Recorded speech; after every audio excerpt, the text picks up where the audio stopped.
bahwa melihat ada orang-orang yang butuh kata-kata kekuatan, saudara harus ingat bahwa setiap perkataan kita itu mengandung kuasa. Katakan amin. Ketika saudara memberkati, memberikan kata-kata pujian, memberikan kata-kata encouragement, maka sesungguhnya itu sangat menolong hidup saya dan memberikan kekuatan bagi hidup saya. Dari semula kita ditentukannya sebagai umat pemenang. Badai dalam hidup pasti ada, namun bersama Tuhan kita pasti bisa menang atas badai. Dalam episode Menang Menghadapi Badai Kehidupan, telah hadir di studio Good News Davi Makimian dan Monique Rusli. Davi Makimian adalah seorang pengusaha sekaligus mentor, motivator, dan gembala yang melayani di Menorah Community Church. Sedangkan Monique Rusli fokus melayani sebagai guru gereja anak di sana. Pasangan yang telah menikah selama 19 tahun ini mengalami banyak tantangan dalam hidup. Mulai dari kebangkrutan, sakit penyakit yang datang bertubi-tubi, serta tantangan lainnya. Namun mereka tetap percaya bahwa rencana Tuhan selalu yang terbaik dan mujizat serta kemenangan akan menjadi bagian mereka ketika iman dan kasih mereka tahan uji. Penasaran tentang perjalanan kisah mereka? Tetap bersama kami, saksikan selengkapnya hanya di Good News Program. Saya tahun 2006 itu didiagnosa dengan sakit yang namanya moya-moya. Itu memang aneh sih, namanya aneh. Itu tapi bukan jenis makanan ya? Bukan. Moya-moya. Bukan makanan, bukan minuman. Itu penyakitnya ditemui 1 dari 2 juta orang. Wow. So itu termasuk penyakit langka. Langka. Dan kebanyakan terjadi secara genetik di orang Jepang, keturunan Jepang sama Mongol. Jadi, Keturunan Jepang? Enggak.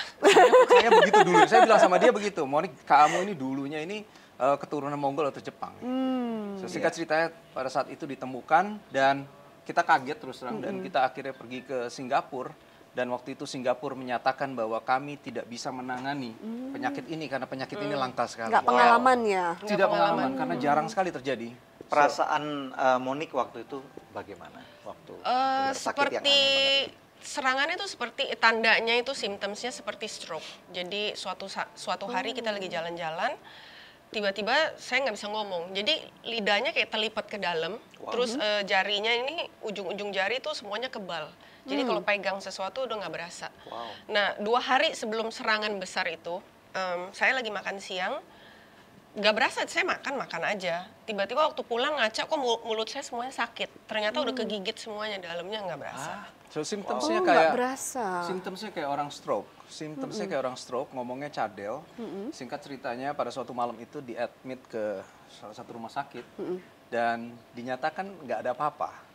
Lalu ibu saya bilang waktu itu, Dave, bawa istrimu pergi coba ke Singapura untuk dicek. Singkat ceritanya dicek lagi di sana dan setelah itu dinyatakan bahwa kena penyakit langka. Dokternya bilang, wah kalian ini bad luck. So, singkat ceritanya, lalu saya bilang sama dokter waktu itu, oke, bagaimana treatmentnya? Apa yang harus dilakukan?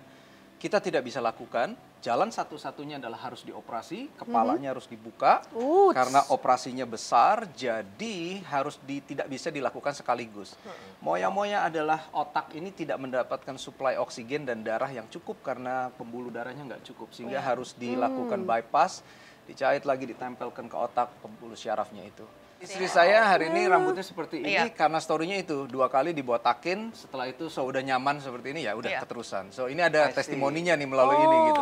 Berarti mereka melakukan operasi itu di Singapura? Jadi kulit kepalanya dibuka. Jakarta. Gitu. Iya, Dibuka. ininya nih dibuka.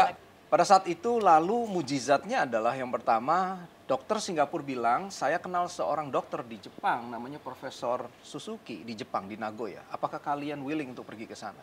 Dia tulis email dan setelah itu kami pulang ke Jakarta, kami urus visa Jepang. Pada saat itu masih harus pakai visa. Singkat ceritanya berapa hari kemudian kami berdua terima email dari Profesor Suzuki. Aduh sorry ya to hear about your wife, bla bla bla. Dan kalian tidak usah pergi ke Jepang karena akhir bulan ini saya ada rencana datang ke Jakarta dan saya akan melakukan operasi di sebuah rumah sakit di Jakarta. So saya bilang puji Tuhan, mujizat pertama Tuhan sudah lakukan. So kamu ketemu saja profesor ini dan singkat ceritanya kita bersuka cita, kita ketemu profesornya dan profesornya bilang, wah kalian ini untung. Karena seharusnya Profesor Suzuki di sini cuma bisa 4 hari 3 malam, schedule operasinya 4 orang, orang nomor 2 cancel. Oh, dari Jawa pas banget. Barat. Pas banget. Saya bilang, Tuhan terima kasih, mujizat kedua. Biasa. Makanya saya bilang jangan pernah takut di dalam masalah. Karena masalah seringkali Tuhan izinkan terjadi, datang di dalam kehidupan kita sebagai suatu kesempatan untuk Tuhan itu justru memberkati kita. Amin. So, yang pertama yang kita harus ingat adalah firman Tuhan bilang bahwa Tuhan tidak pernah mencobai kita melebihi kekuatan kita. So, itu yang selalu kita pegang.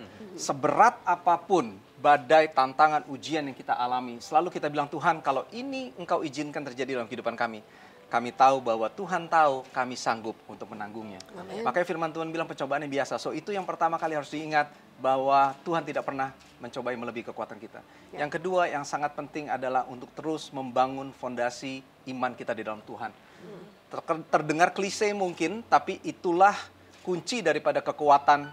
Kalau firman Tuhan bilang, orang yang membangun rumahnya di atas batu karang yang teguh, ketika diuji badai, hujan dan segala macam, dia akan tinggal tetap. Dan saya percaya, kalau kita bangun terus hidup kita di dalam fondasi yang kuat, yaitu Tuhan sendiri, maka kita akan bisa kuat. Yang ketiga, yang terakhir buat saya adalah support dari keluarga.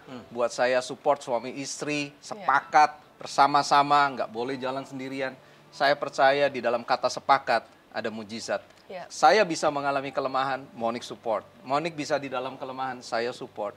So, keluarga yang sepakat, saya percaya itu kunci kemenangan buat kita. Hai pemirsa, Anda diberkati dengan episode yang baru saja Anda saksikan. Jangan lupa subscribe di channel YouTube kami, oke?